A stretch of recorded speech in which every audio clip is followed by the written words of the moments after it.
Kertanegara. Wah, ini yang paling dalam gitu. Saya di Kertanegara itu memang kami punya agenda rutin. Pak Ketua-Ketua Umum Partai Koalisi itu selalu bertemu Bapak Presiden. Dan waktu itu kami bersama-sama Bapak Presiden datang untuk sekaligus menemani Bapak Presiden ke acara Natalan.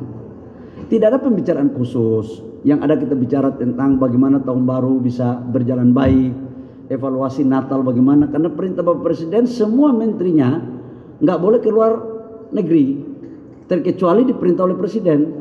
Nah, saya kebetulan ditugaskan untuk mengurus BBM, gas, kemudian gas LPG, kemudian listrik, mengurus gunung-gunung berapi, kemudian mengurus pergeseran tanah longsor. Jadi ya kita laporkan pekerjaan yang diperintahkan oleh Bapak Presiden. Menyangkut dengan tadi dari Kompas, tinggal satu pertanyaan berarti ya, perintah Bapak Pak Jokowi menyangkut dengan 3 periode. Saya ingin mengatakan begini ya, sebelum saya menjadi Ketua Umum Golkar, tolong dicatat baik-baik ya. Sebelum saya menjadi Ketua Umum Golkar, ide pertama yang mengeluarkan untuk Pilpres ditunda itu adalah ide Menteri Investasi, yaitu saya. Dan saya sudah ngomong berkali-kali, ide itu tidak pernah Presiden waktu itu Presiden Pak Jokowi dulu memerintahkan kepada siapapun. Jadi rasanya agak sok tahu juga kelihatannya ya.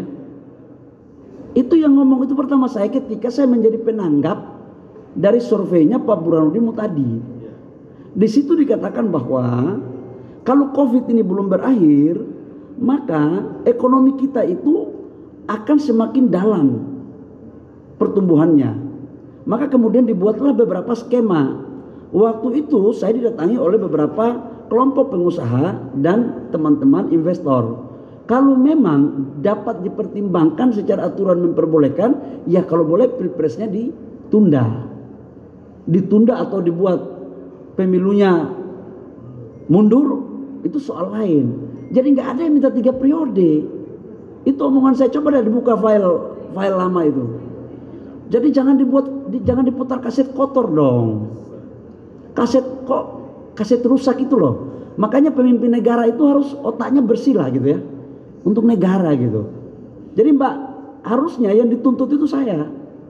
Waktu itu sebagai Menteri Investasi yang mengeluarkan ide pertama untuk penundaan Pilpres.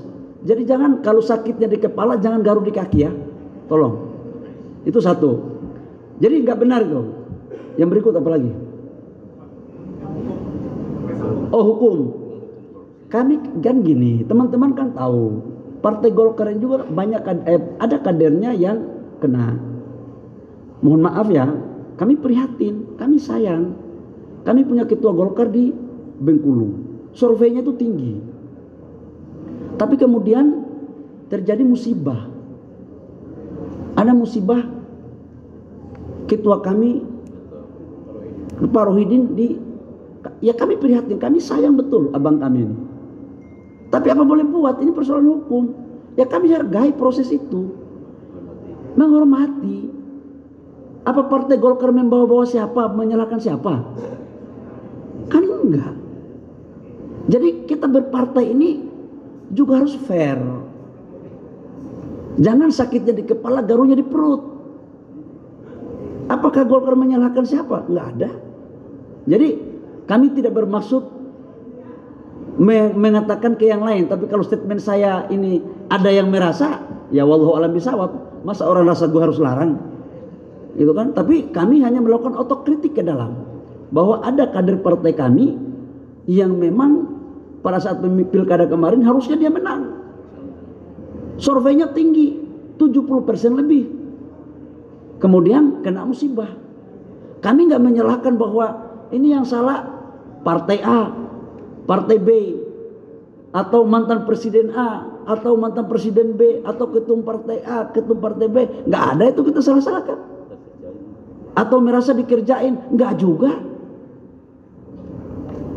Jadi maksud saya, berpikirnya itu yang objektif aja lah. Dan kita menghargai, Golkar menghargai proses-proses yang ada, proses hukum yang ada. Ya, demikian. Udah cukup ya? Sudah harus makan siang. Terima kasih teman-teman media. Baik, terima kasih kepada Ketua Umum. Kita akhiri sesi tanya jawab dan demikian